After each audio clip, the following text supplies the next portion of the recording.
believe in your skill and your potential to be a good player, because I know there were times when I didn't think I could do it and I wanted to give up, but then my dad, you know, he was there, he pushed me, he would wake me up for training in the morning.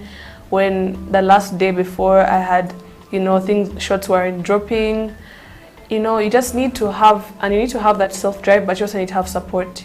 So seek for support from your parents. Don't be shy to bring up the idea of, you know, can I go for training today? Or maybe can I get a basketball and be dribbling? Because you need to be able to not make excuses for yourself. That's a thing that a lot of people subconsciously do. They're like, well, I don't have a court at home, so I can't do anything. But you can get a basketball and learn to dribble, you know. Then when you actually are able to access a court, you'll have a starting point, you know. And also to, you know, just if you love something, give it your all. Because I know there was a time when I played basketball, but I didn't love it, so I was just, you know, going with the flow, not really, I didn't have any sense of direction, I didn't have any goal. But when I started setting goals for myself and actively trying to reach them, that's when I actually started seeing results, like with the national team. I set that as a goal, and, you know, it paid off when I got to play, and also the Kenya camp. Because the second I came back from Cairo, you know, I was sleeping one morning, I had slept, I'd come back, it was the second day I'd been back. I hear a knock at my door, it's my dad. Get up, coach is coming in 30 minutes, be ready. You know, you have to be able to do that for yourself, or have someone who's willing to do that for you. And, you know, just look for opportunities to play. I know there's like a lot of people who can't, you know, it's not as simple as just waking up, you know, getting a driver to take you somewhere. But, you know, look around, maybe your area, there's like a place you can go for pickup. Maybe you can borrow someone's ball, you know, just if you want it enough, you'll be able to put in the work. Yeah.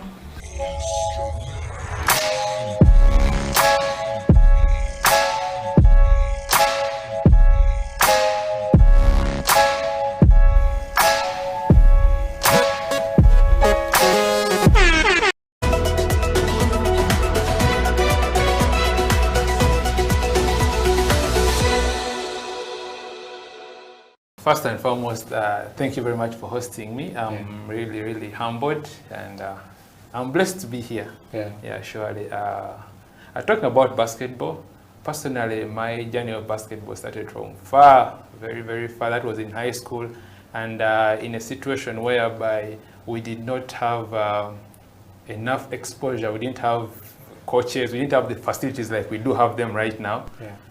I'm saying this like there are so many years ago, there are not so many. That was about, I began knowing basketball in 2007. That was at KPC when I was in P7 vacation. That is end of 2007 actually, that KPC North. That's when I first started basketball. Then 2008, when I joined Namibyango in Senior 1, I saw people playing. Actually, the people whom I saw there playing and inspired me were Sally of, he played for Chambogo Warriors. Do you remember him? The left-handed. Yes. And Omongin. Omongin, last I saw him playing for City Oil. Those were the guys whom I found in Namibyango. I was in Senior 1. These guys were playing basketball at another level. And we would actually just go there to watch them. You know, for us by that time, they couldn't allow you to step on the basketball court that those guys are on, because they were senior 6s, you are a senior 1. You just, the best you can do is watch. Other than that, you don't step there. But nonetheless, that's where I started. Beautifully, or I would say lucky for me, that when I was playing with those guys, once in a while when they could see me about midday 1, when the sun is very hot, when they are still resting and waiting to come. So when we would go to court and, you know, try a few shots here and there, and then they would come and they meet us, they would see what we are doing, and, you know, they would identify talent. I don't know if I can use that one. So, you know, one or another, they identified my talent. They realized I could at least throw in the ball. At any sport. They would just give it to me. Although I was weak, I didn't know how to bounce. They only told me one thing: throw in the ball. And throwing in the ball gave me an opportunity to play with them. When I was in Senior 1, Senior 2, but still, of course, I still had people who didn't believe in me, and it was challenging.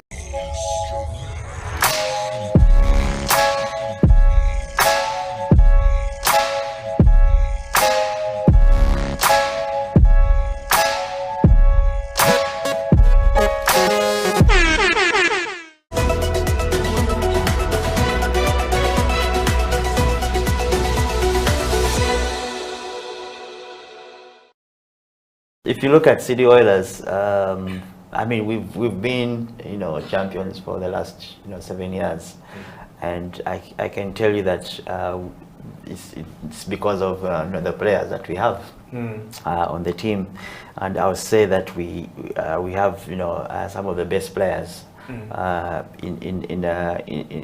Ugandan league, you know, on the City Oil. So as a coach, you want to pick your best players in the country to play, and I will not say it is unfortunate that they all come from City Oil, but you know, a lot of those players, you know, are City Oilers, and I really, you know, don't want to see it that because I'm a City Oilers coach and management is City Oilers, it's just purely on statistics. In summary, you're saying it's purely based on merit. It's definitely based on merit.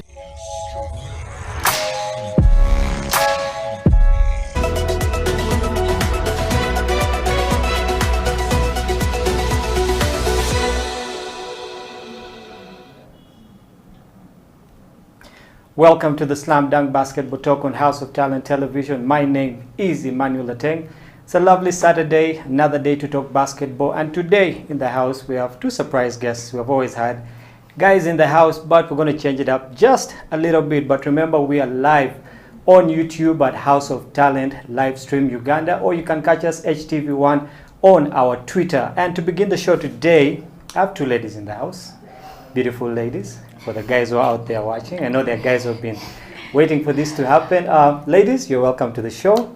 Thank you. Esther and Bronnie. And surprise, surprise, one of them was actually almost Miss Uganda, but we'll get into that a little bit later. Ladies, you're welcome to the show. Thank you.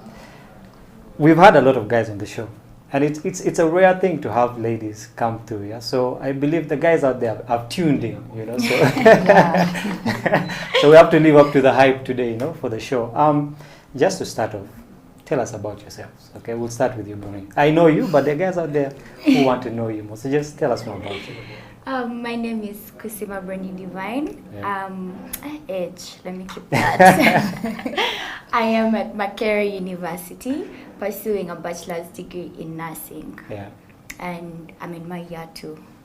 Basically, that's mainly it, other than the basketball and the modeling bit and family. Yeah. So for how long have you been in year 2? Because this, we have to be sure, this COVID thing.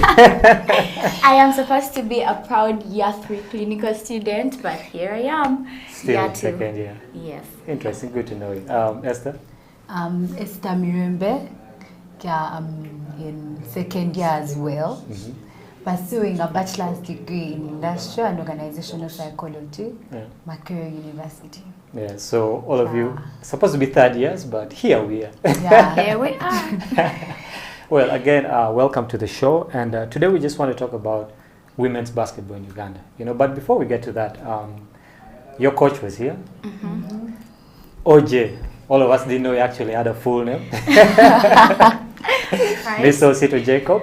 Yeah. And before you guys went for the FISU games in Kenya, he was here and he was telling us that his girls are going to win. Okay, and it's good to see that he lived up to the hype. You guys actually walked away with a bronze. You see you taking the gold for that.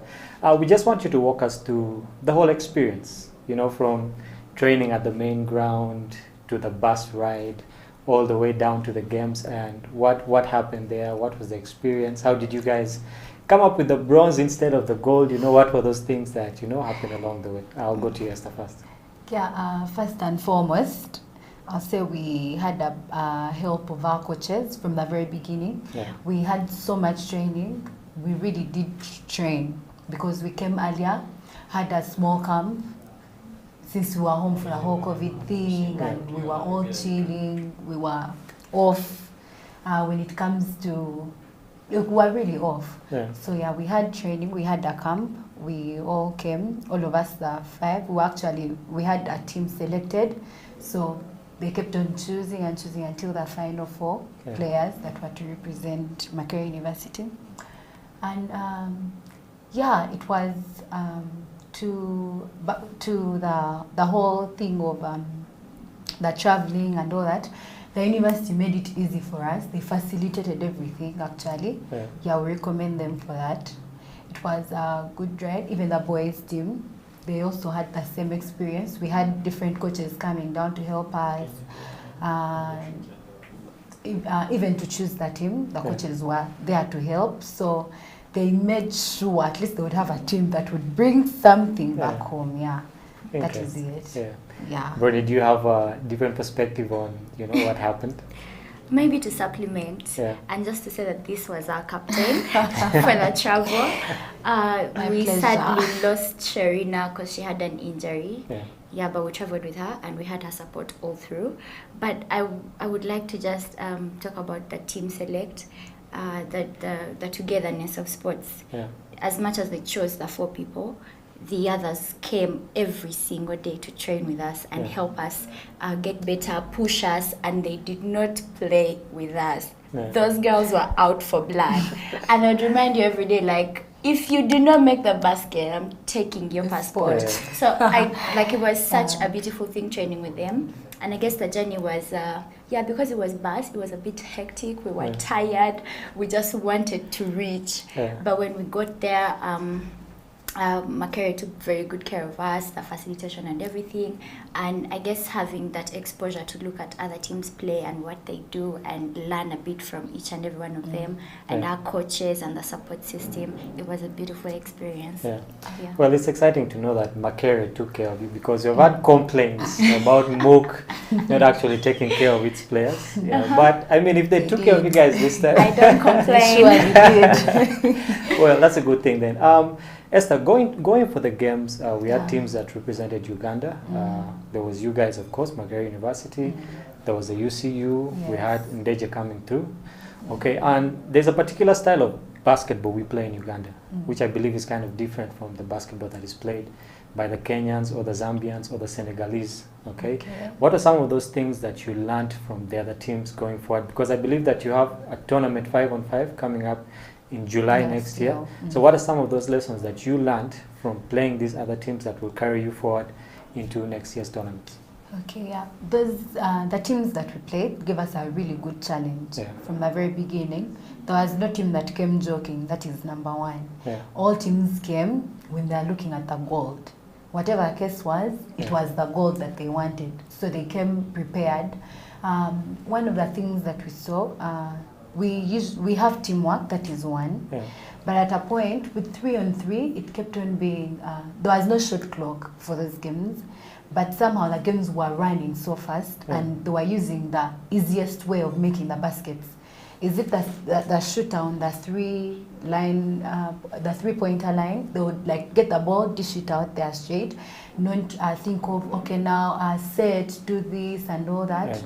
It was quick reaction throughout the whole time, all teams. So one thing, it was first and foremost, it was fun. The games were fun. And also we learned different things with the different plays that we usually use in our games that our coaches gave us, even as the ones that we tried to use. We realized a few of those that they were using, tried to play it out. Because of the quick reaction, gives you it gives you game reading. So your game reading gets faster because now you know they get the ball and it is straight to the shooter and it's a 2-made already. So you have to get your head into that game. You have to be on your toes all the time because for that anything is happening at that time. No time to doze or think or anything. So those are some of the things that we realized because we kept on, after every game, we kept on sitting and talking and feeling okay, what are we doing for this game? You've seen what has happened in the previous game.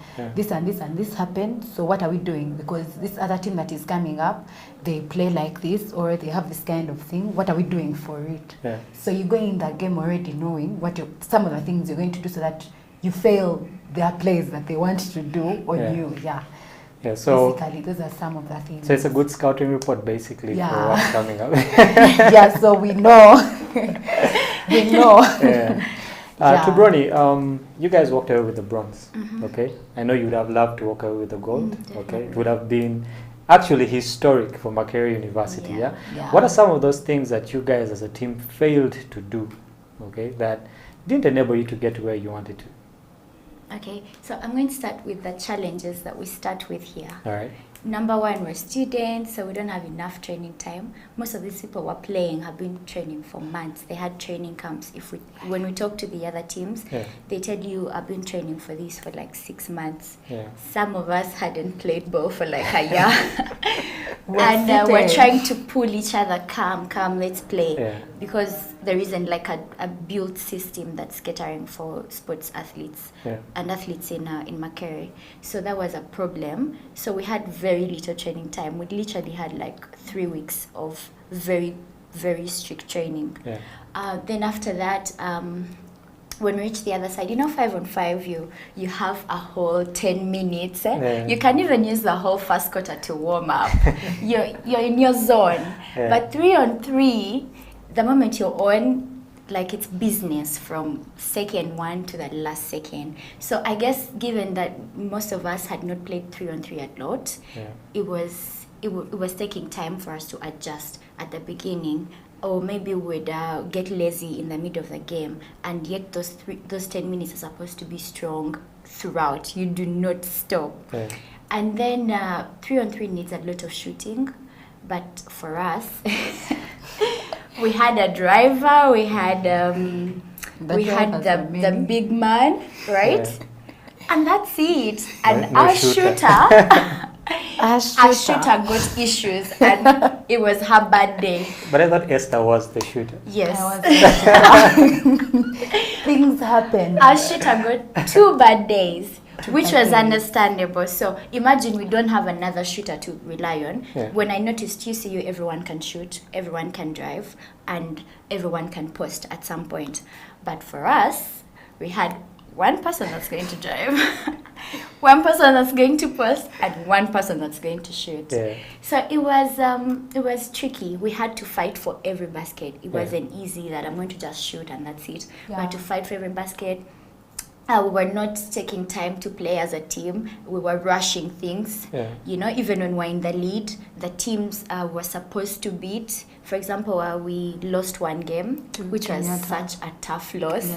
Yes, it was 3-2. Yeah. Such a painful game. We wanted to die. Yeah. So that game we beat everyone apart from Kenyatta, 3-2, and then they had to use numbers to table us. Yeah. And Rwanda had beat Stellenbosch by a very big range. It was 18-3. Yeah. Then us, we were lazy in that game because it was a sure win. So there were very little and small ranges. So it turns out that we ended up being second, which made us play UCU and not Zambia. So not Zambia. It was Senegal. Yeah. So those are all things that we're not looking at, because coach told us, had you guys beaten Stellenbosch, the small games are also important. Yeah. Yeah, so those small things that mattered. Yeah. Yeah. Interesting. You talked about having a bad day as a shooter. Yeah. Yeah, so I believe that for every game you go for, every tournament or every training session that you go for, there is a certain kind of preparation that you have to, put in. Okay, so you as a shooter, entrusted to shoot for the team, going in and having a bad day. How do you bounce back? In the very beginning, after it was like all out there, the 4 were selected and all that. Yeah. I won't lie, I leaned back a little bit. So I used to go and shoot early in the morning before I go to my internship place for work. But for that last week, I didn't step on court. I just woke up to go for internship. And I felt like the shot is on. It will definitely be on even those days. And then things happened.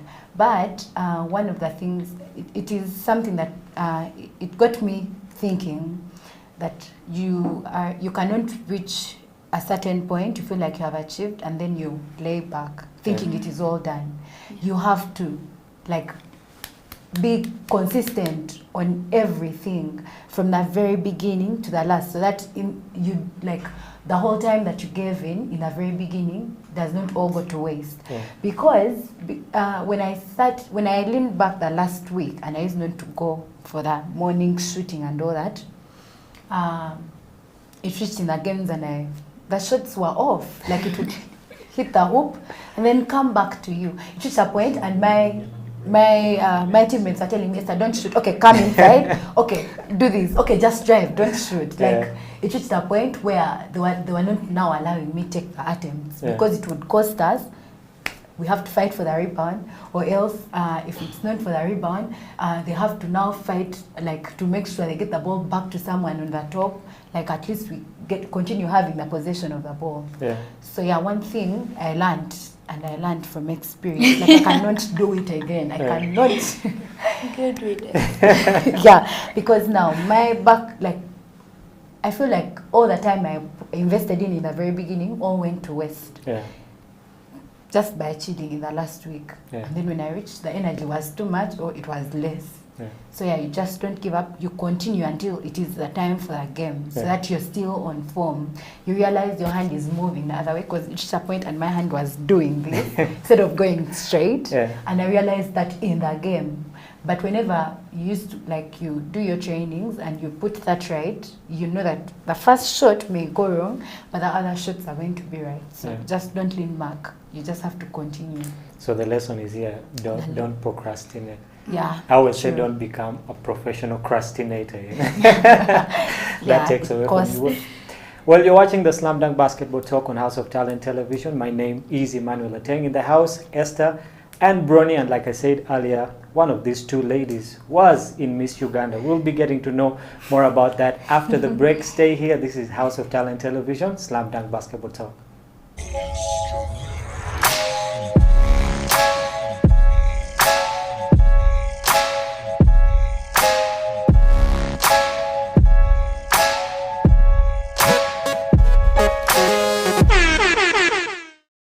Believe in your skill and your potential to be a good player, because I know there were times when I didn't think I could do it and I wanted to give up, but then my dad, you know, he was there, he pushed me, he would wake me up for training in the morning. When the last day before I had, you know, shots weren't dropping. You know, you just need to have, and you need to have that self-drive, but you also need to have support. So seek for support from your parents. Don't be shy to bring up the idea of, you know, can I go for training today, or maybe can I get a basketball and be dribbling, because you need to be able to not make excuses for yourself. That's a thing that a lot of people subconsciously do. They're like, well, I don't have a court at home, so I can't do anything. But you can get a basketball and learn to dribble, you know. Then when you actually are able to access a court, you'll have a starting point, you know. And also to, you know, just if you love something, give it your all. Because I know there was a time when I played basketball, but I didn't love it, so I was just, you know, going with the flow, not really, I didn't have any sense of direction, I didn't have any goal. But when I started setting goals for myself and actively trying to reach them, that's when I actually started seeing results, like with the national team. I set that as a goal, and you know, it paid off when I got to play, and also the Kenya camp. Because the second I came back from Cairo, you know, I was sleeping one morning, I had slept, I'd come back, it was the second day we'd been back. I hear a knock at my door, it's my dad. Get up, coach is coming in 30 minutes, be ready. You know, you have to be able to do that for yourself, or have someone who's willing to do that for you. And you know, just look for opportunities to play. I know there's like a lot of people who can't, you know, it's not as simple as just waking up, you know, getting a driver to take you somewhere. But you know, look around, maybe your area, there's like a place you can go for pickup. Maybe you can borrow someone's ball, you know, just if you want it enough, you'll be able to put in the work. Yeah.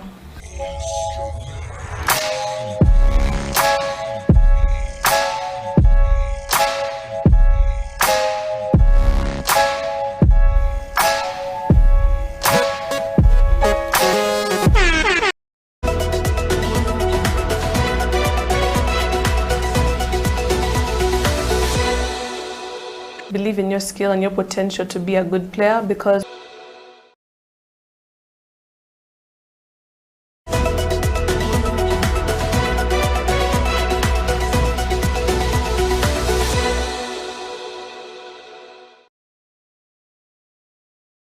To the Slam Dunk Basketball Talk on House of Talent Television. My name is Emmanuel Ateng. Remember, you can catch us live on our socials, HTV1, on our Twitter.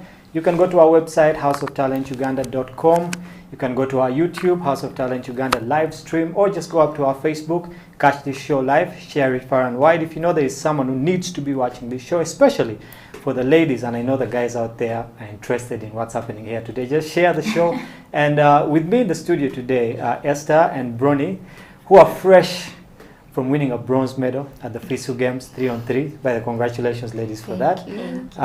Before we went for the break, I will talk about how you bounce back, you know, from being a non-shooter, as we like to say it on court. Yeah, but it's always good to own up, you know, to the mistakes that you make on court. So, to Bronnie, when you realize that one of your teammates is having a bad day or a bad tournament, okay, most of us would maybe shout at them, okay, which would really put them down. All right. So what do you do in such a situation? You as Bronnie, okay, when your teammate is having the worst day possible and you know you're supposed to depend on them, okay? What do you do to let the team know that you can do better and to let that player know that, you know what, it's okay. This is basketball. Number one, for those that have played with me, you'd know I am not the kind of person that's going to have an emotional breakdown on court. I am never going to shout at someone or anything. So it's something I've very trained myself to do, because personally I do not like to be shouted at. The moment you shout at me, I am gone. So I would, when she was having a bad day, I would always encourage her. 3-on-3 involves a very simple, what are they called? Subs. I'm forgetting the word subs. Very simple subbing. So when she was on court and I was out, I would tell her, are you okay? Esther, are you okay? Do you need to sit down? You got this, you know? But you're the coach, because there is no coach.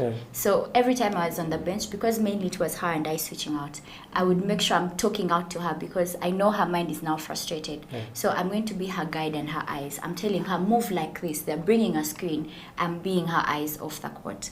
So away from 3-on-3, what I usually do is I wait for maybe a break or when the ball goes out, and I talk to my teammate and try to reassure them, because that's what I need right now. I need for their minds to be on this court. And maybe I can tell them, try to do this, try to do this, try to do something else. I try to avail for them.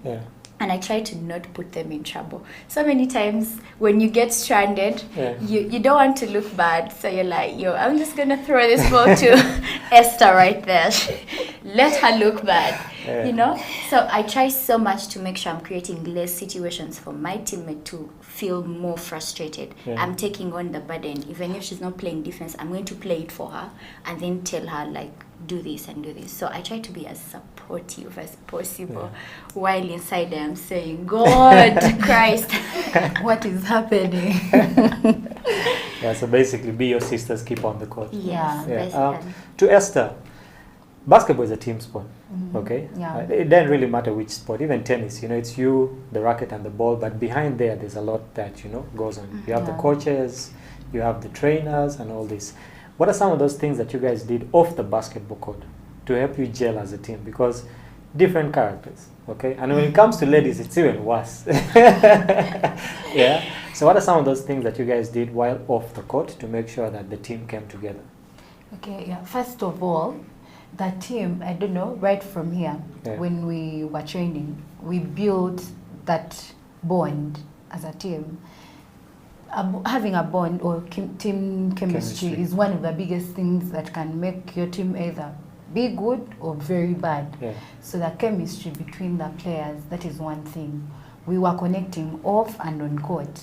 Like if it was anything, we would, before training, we communicate to each other, are you coming for training? Are you coming for training? That is one thing. We always knew what, where, how, about everyone. Like, where are you? What are you doing? We never walked alone, even for the games. We were together the whole time. If it was to watch a certain team, be like, guys, let's watch this game. And then everyone was given room to speak. I don't know. I was the captain, but I didn't dominate. I made everyone feel like this is a very free world. Like, please, say whatever I feel like. And it helped us a lot. Like, the friendship. We are friends. thought that was like the biggest thing. First of all, from the very beginning, we were friends. So it helped us even connect more, have a chemistry more, know how each other wants to play, how they want you to play, when they do this, what they want you to do. So it lessened the issues that might have come up. That is like the whole thing. It lessened the issues, the friendship, the bond, the care. That is it. Interesting, because I coach a ladies team. And I've coached both of you before. Ladies always have a lot that is happening. So for them to bond and come together, I believe that when they actually bond, it's a very strong bond. Okay, but lack of that, you guys are student athletes. Okay, obviously you have to study and play basketball at the same time. And like Bronnie, you're in the medical field. Okay, and most of the people who are in the medical field, be it pharmacy, be it medicine itself, they always disappear. They feel like there's no time. There's no time to do attacked. So how do you balance? Okay, you especially being in the medical field. Okay, how do you balance that with basketball time? Well, okay. So I know because you're my coach. You know that I'd taken the year off since COVID March because I had I have a crazy schedule. I study even on the weekends. And I just couldn't also show up for training. So many times I would show up late. Maybe I'm missing something at school to show up, or I'm doing something at school and missing training. And it was showing on the court. And I do not like to do things half-heartedly, so I decided to take a break until I can regather myself and be able to do both of them without losing any of them. But how I try to balance, people have always asked me this. Number one, it's grace of God. I wake up in the morning and I'm like, God, I need to go through this day and I need to do all these things. But it takes a lot of discipline. The things my friends are going to do, but I'll never do them because I don't have time to do it. So you have to have discipline, prioritize, know what you have to do at what time, have a timetable and follow it. No procrastination. I do not get to lay around and say, I'm not in the mood to do this. I either do it at that time or there is no other time to do it.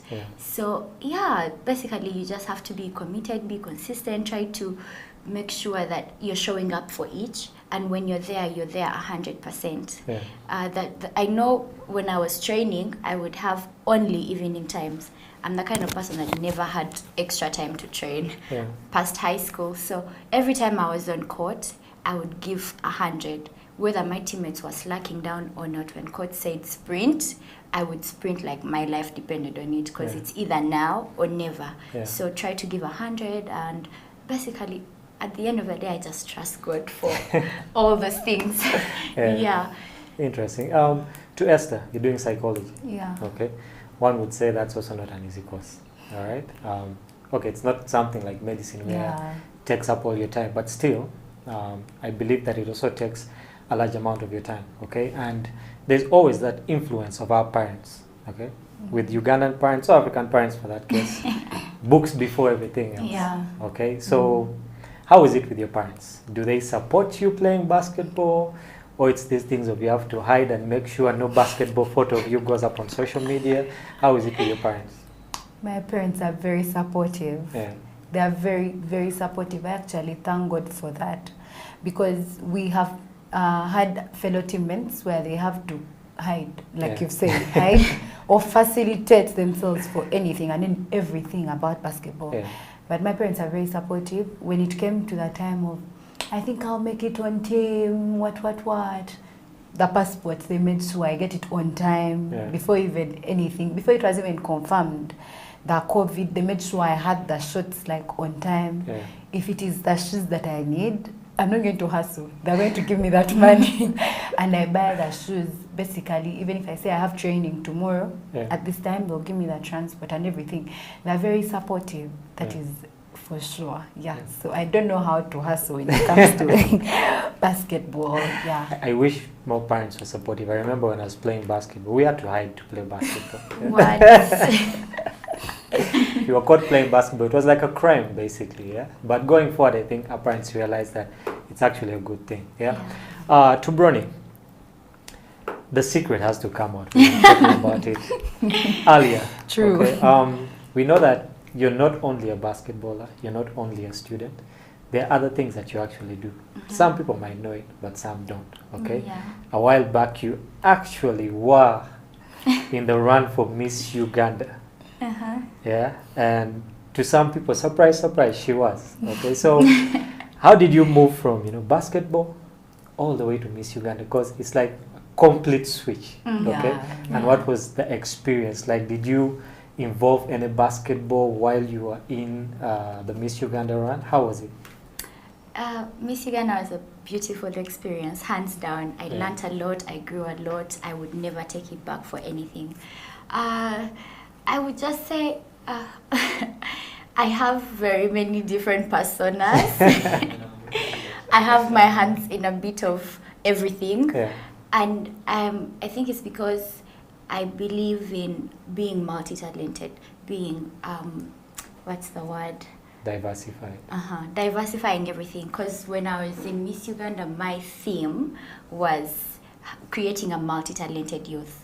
And I believe maybe I'll do it through sports and all these other co-curricular activities that are there to do in addition to education. So, it was a beautiful experience. And I'm a kind of person that dreams, and I will move heaven and earth for my dream to come true. So, I reached top 5. I was Miss Sports, Miss Pulse, and when I was there for talent, we have very many different things that we do. There is a beach photo shoot and all that. But for talent competitions, I was doing a poem. But I didn't want to do the normal kind of poem that people do. I recited a Maya Angelou poem, and I made a few tweets to it. I hope Maya Angelou was proud. And I put on my basketball attire, because the poem was about a woman and all the things a woman is going through. I believed that my basketball attire was maybe a representation of something a woman is trying to do that is thought of as a manly thing. And I went with my basketball, and I just held my ball and recited my poem as I was doing a bit of dribbling. Then at the end, I put the microphone down and I did a bit of dribbling. I almost lost the ball. But it was such a beautiful experience, and they were shocked. People kept asking me, "You play basketball? Tell me about basketball." And I felt like at some point it helped me put basketball out there for the world and maybe other people. So, yeah. Interesting. I remember seeing that video, and as a coach, I was just praying, don't lose the ball, don't lose the ball. Right? I was thinking, okay, I'm doing this, but I can't just do the front dribble. Let me try the between the legs, behind the back. So as I'm doing the third behind the back, I hit my heel, and the ball just goes away. But everyone is like, yeah. So saved by the scream. You got away with it. I got away with it, but it was beautiful. Yeah. Yeah. So if you're out there, you're a girl, you can do more than basketball, you can do more than studying. There's a lot you can do with your life, and these ladies are here to let you know about that. We're going to take a break right now, but when we come back, we'll be talking more about ladies basketball in Uganda, the challenges, and where do we stand. This is a Slam Dunk Basketball Talk on House of Talent Television. My name is Emmanuel Ateng. We'll be right back after this.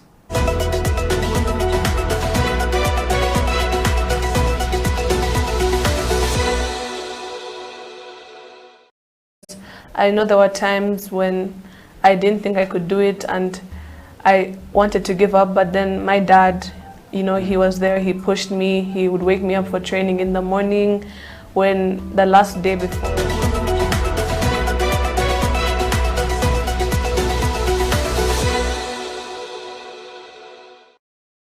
One game, one sport, brotherhood, and when you go out there and you put out your hearts and you play great, yes. I like that East African basketball has really grown, represented by Uganda, South Sudan, by Rwanda, and by Kenya. I know Tanzania is still lagging behind a bit, and Burundi is yet to come. But, having 4 of these teams from East Africa making it all the way, to the second round is a very good thing. It shows that there's positivity, in African basketball. It's really growing. And in the region, yes, mostly. in the region. That is what we need to see. I think in no time we're going to have a lot of players, in the NBA, playing in other leagues. And FUBA, we should really pick a leaf from what, Ferwaba has done. And like you said, let's break it down, rebuild it. Yeah, in my view, it's not about just taking out the carpet so that you can sweep the dust there. Yeah. We shouldn't actually pick a leaf from Ferwaba. We should take a tree. We should take the entire tree with its roots. Yes.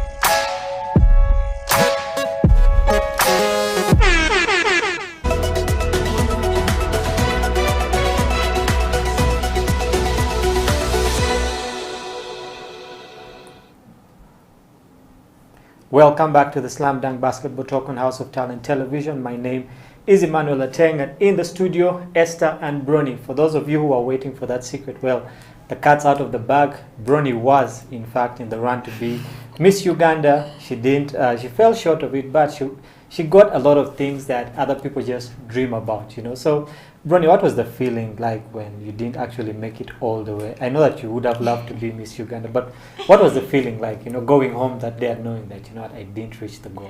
Well, that day was very dramatic for me. Yeah. Because Miss Pulse, I was sure I was going to win. Yeah. All the numbers said so. But when it was time to actually call out the person, we would stand in two lines, and as at the back. So the person standing next to me made space, and we learned how, because we have to smile, we learned how to talk to each other through teeth. So my friend is like, this is your sport, right? So I'm preparing to move, and they're reading someone else. It was such a shaky experience for me, and I had to be strong, but I felt so bad because I knew what my family had put in out there campaigning for it.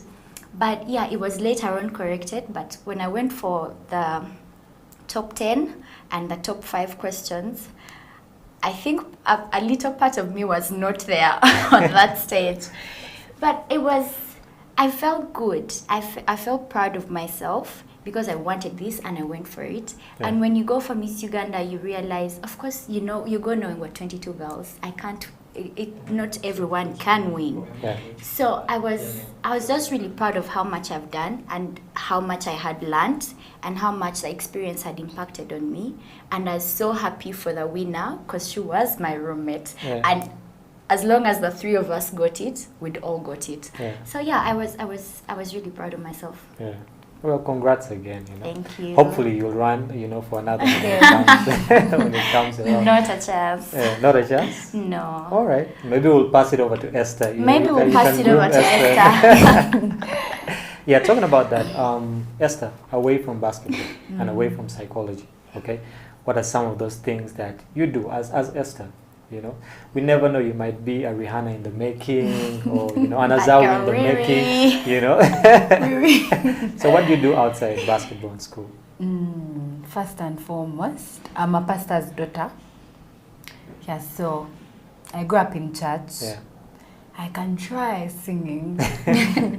I'm not a whole Rihanna, but somehow, yeah, I'm there. Yeah, so I'm in the choir ministry. I'm a worshipper.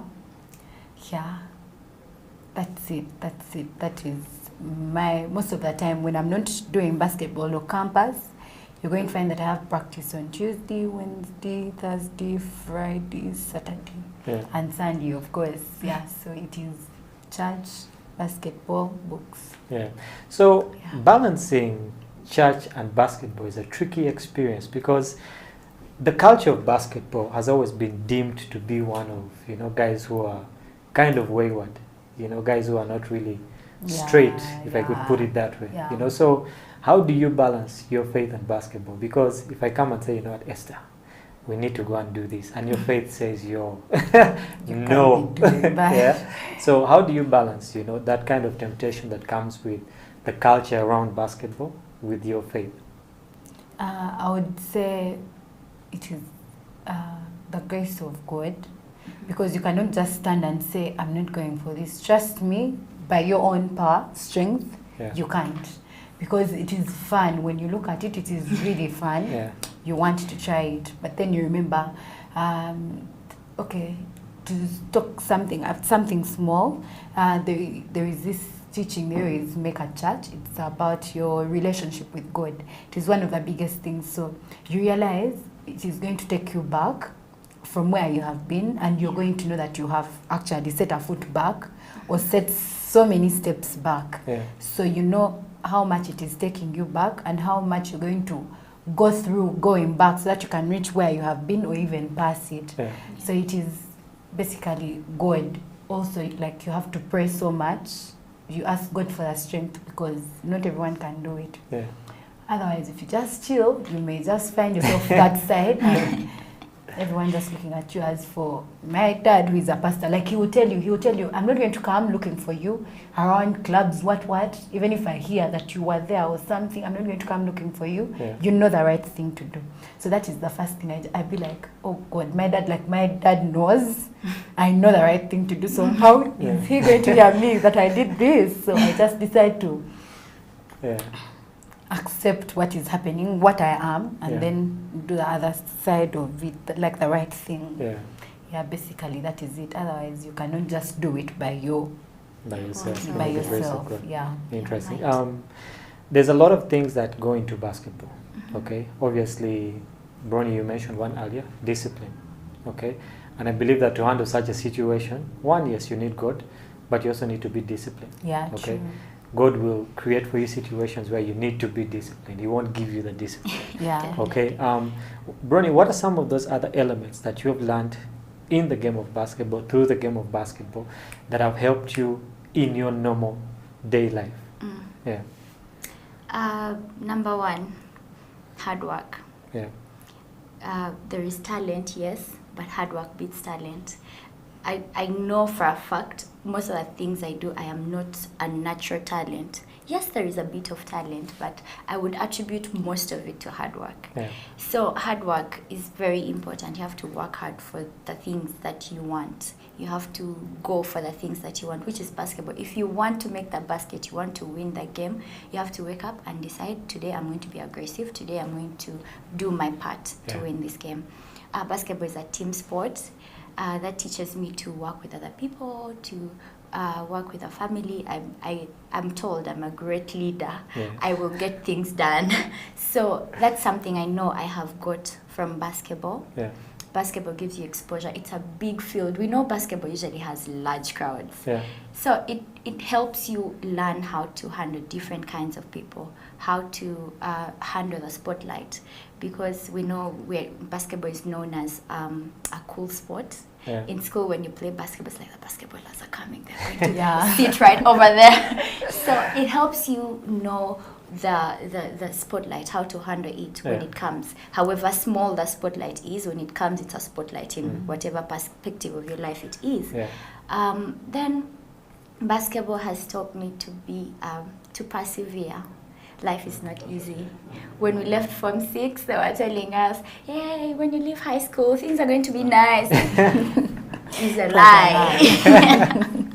Accident. Adulthood is a lie. There is so much you have to do. There is so much you have to show up for. There is so many people are looking at you and expecting a lot from you. So all that, if you cannot persevere, if you cannot get all those things from basketball, from sports, from whatever line of your life it is, and just fix them in also your normal life, it's just not going to work. When I talk to most basketballers, Claire Lamonu, for example, was telling us in high school, she's an athlete abroad, and she plays, she trains twice, she works, and she has education. So with all that, she has like 2 hours of sleep. that's something you can't just do as a normal person. But you know you have to do this. Yeah. And those are things you learn, because basketball, even if your muscles are hurting, you have to defend that basket, even if, you know. So all those things put together are things I get from basketball. Yeah. Over to Esther. Is there anything else you can supplement on that? About what she said. Yeah. Or about, you know, the different challenges maybe you'd have in basketball.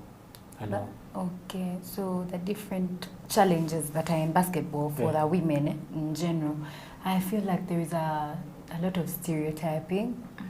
Like you said, when we had just come, you said it is usually the men. Yeah, so it is usually the men in the basketball community. But so many women have come up, but there is a way people feel like, oh, so you play basketball? When you look like that? No, you don't look like you do.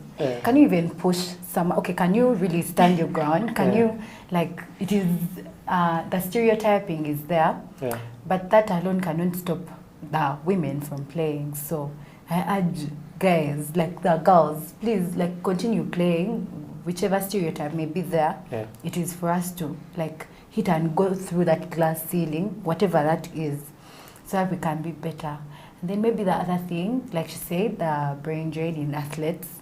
Most of the times, I, for one, if I got a very good opportunity to go abroad for basketball, I would surely and also pack my bag because I feel like there is so much more that you get from outside than what you're going to gain from here, right from the training, like, I don't know, there are so many activities, the way they're going to get you prepared for the training, the things that you're getting out of it. Like you're going to play, you're going to play your whole heart out, knowing that everything else is set. But here you're playing, you don't know if supper is actually there. So you have to go and hustle out. So sometimes you'll even be like, okay, I have training, but I have to work. Basketball is not going to feed me. Let me go for workout, train some other time. You get, that is another thing that I feel is affecting the women basketball kind of thing in this country. Yeah, those are the few things that I think. Okay, well, 2020 and 2021. Okay, with the coming through of COVID, the basketball league was cancelled. That's actually all basketball in Uganda was cancelled. Okay, so basically 2020 no basketball, 2021 no basketball, and we had the men playing the Afro basket. Ladies were supposed to go play a similar tournament, but government or NCS in that form did not actually put in the finances for them to go out there. We also have the second division basketball league that is running right now, all men. Okay, the ladies league was not reinstated. Okay, so it looks like basketball in Uganda has become a male-dominated field. Okay, now how do we get the women up there when it comes to basketball? Because I believe that you guys are looked down upon. Okay, just like you said, when someone looks at you and is like, "Hey, you also play basketball." Okay, yet when you look at the international scene, okay, look at the WNBA, look at basketball in Europe. Okay, it's a situation whereby the ladies might not be that up there, but they're somewhere. Okay, and in Uganda we need to get ladies to that point. Okay, so what can we do to develop women's sports in relation to basketball in Uganda? Number one, before I talk about the we, I need to talk about the I. As women, what are you doing? You know, when we look at the world in general, we've been fighting right from the word get-go, right? Like a girl has to stay home. There are all these things about a girl that a girl has to do. So if you want something, what are you doing to fight for it? I remember when I wanted to play basketball, on the court, when the boys had to train, the girls, you either join or leave. But the boys are not going to play you like a girl. They're going to push you around. You know, basketball is a very contact sport. So at some point, he's going to touch you where you do not want to be touched by mistake. And you're thinking, oh my God. So these challenges start with the I. when all those things happen, what are you doing? Are you crumbling, or are you standing out to fight for yourself? I remember so many people we started with left because I want to train, but they're getting me off the court. Those that wanted to train would stay and just push through with the boys. I want to train, but I can't run.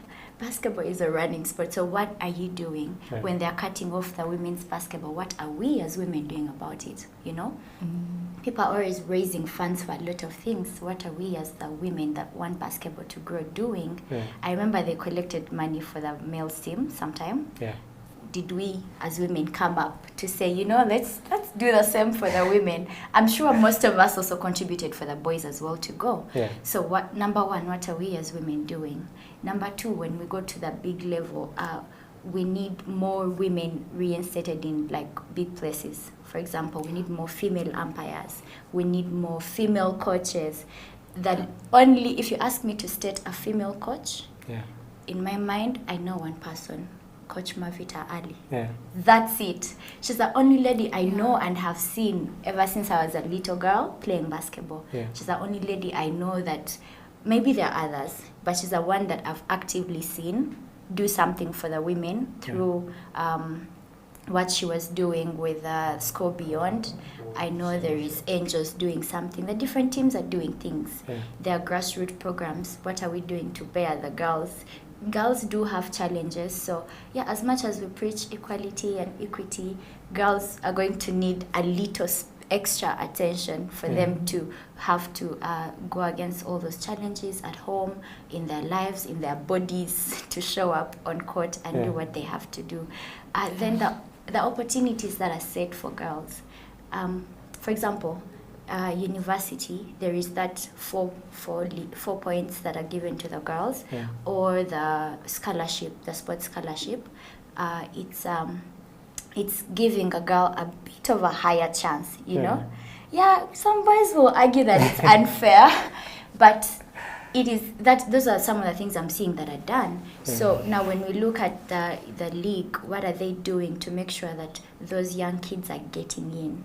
If it wasn't for my coach, I wouldn't know about NBL and how to get in. So these teams, what are they doing to go to schools and scout the little girls that are playing so well to join their teams? Because I know most teams wait for the girls to come to them. They put it out there, we're waiting for players, and girls go. But as teams, are you reaching out to make sure I've gone to the grassroots to see which girl is playing so well? I've noticed in the abroad, when you're going to play, they scout you, they give you a training program, and they keep an eye on you. In Uganda, coach is going to see you at nationals and be like, you play so well. You should come play for my team when you finish. Which class are you? Senior 2. Okay.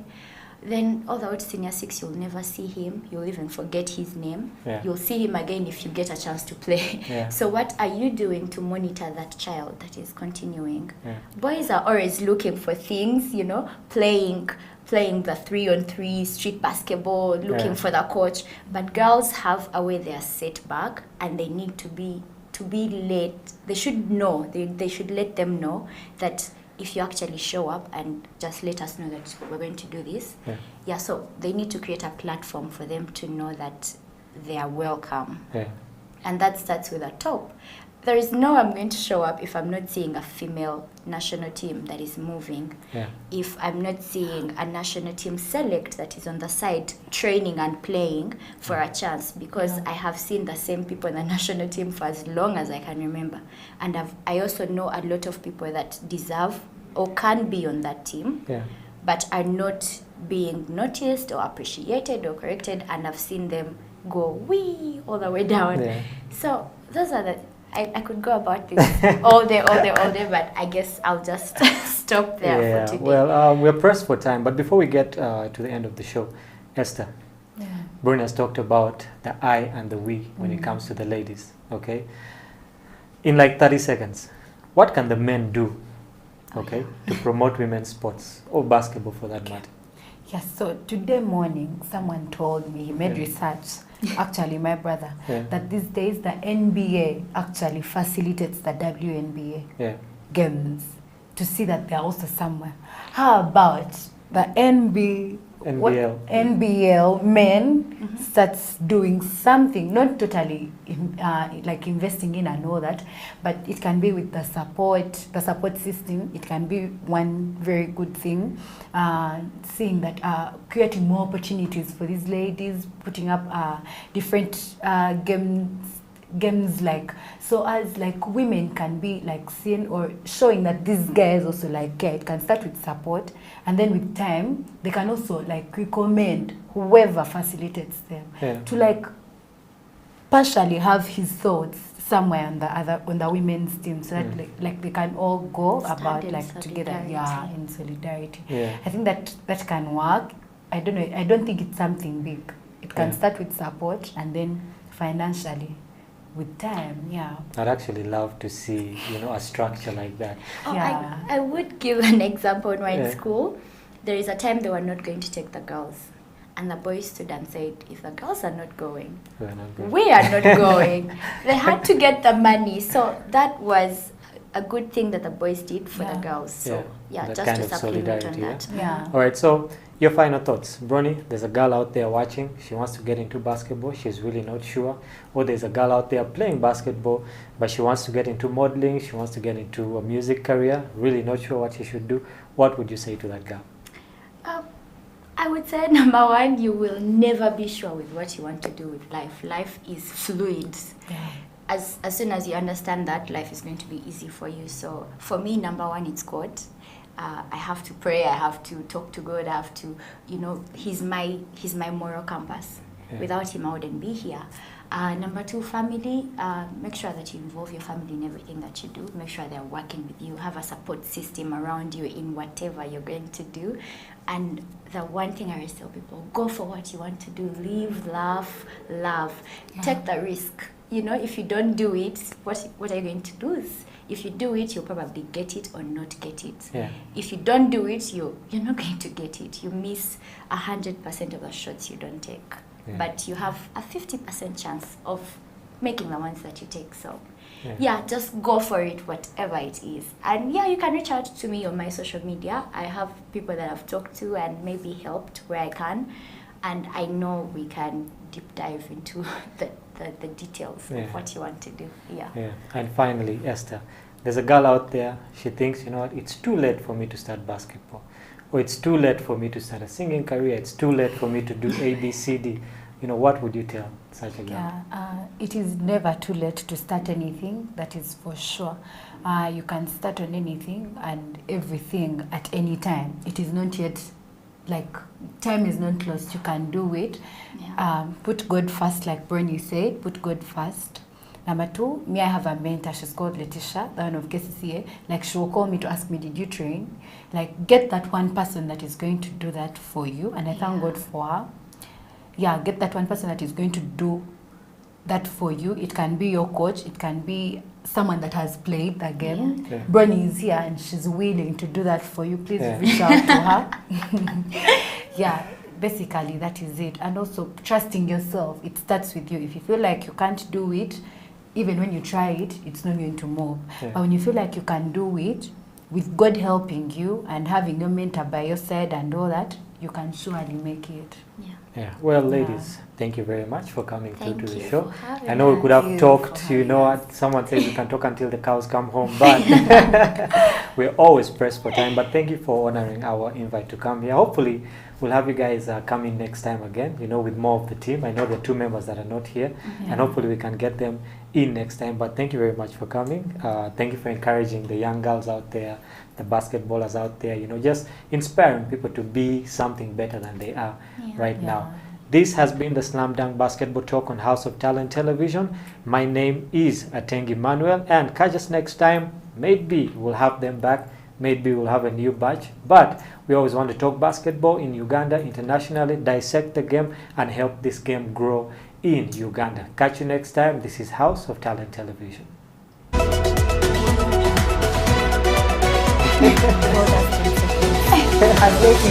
Right? I was also counting my 10 seconds. 10 seconds on TV is like 2. I had, shots weren't dropping. You just need to have, and you need to have that self-drive, but you also need to have support. So seek for support from your parents. Don't be shy to bring up the idea of, you know, can I go for training today, or maybe can I get a basketball and be dribbling, because you need to be able to not make excuses for yourself. That's a thing that a lot of people subconsciously do. They're like, well, I don't have a court at home, so I can't do anything.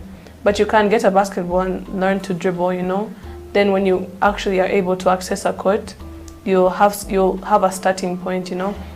And also to, you know, just if you love something, give it your all. Because I know there was a time when I played basketball, but I didn't love it, so I was just, you know, going with the flow, not really, I didn't have any sense of direction, I didn't have any goal. But when I started setting goals for myself and actively trying to reach them, that's when I actually started seeing results, like with the national team. I set that as a goal, and, you know, it paid off when I got to play, and also the Kenya camp. Because the second I came back from Cairo, you know, I was sleeping one morning, I had slept, I'd come back, it was the second day we'd been back. I hear a knock at my door. It's my dad. Get up, coach is coming in 30 minutes, be ready. You know, you have to be able to do that for yourself, or have someone who's willing to do that for you. And, you know, just look for opportunities to play. I know there's like a lot of people who can't, you know, it's not as simple as just waking up, you know, getting a driver to take you somewhere. But, you know, look around, maybe your area, there's like a place you can go for pickup. Maybe you can borrow someone's ball, you know, just, if you want it enough, you'll be able to put in the work. Yeah.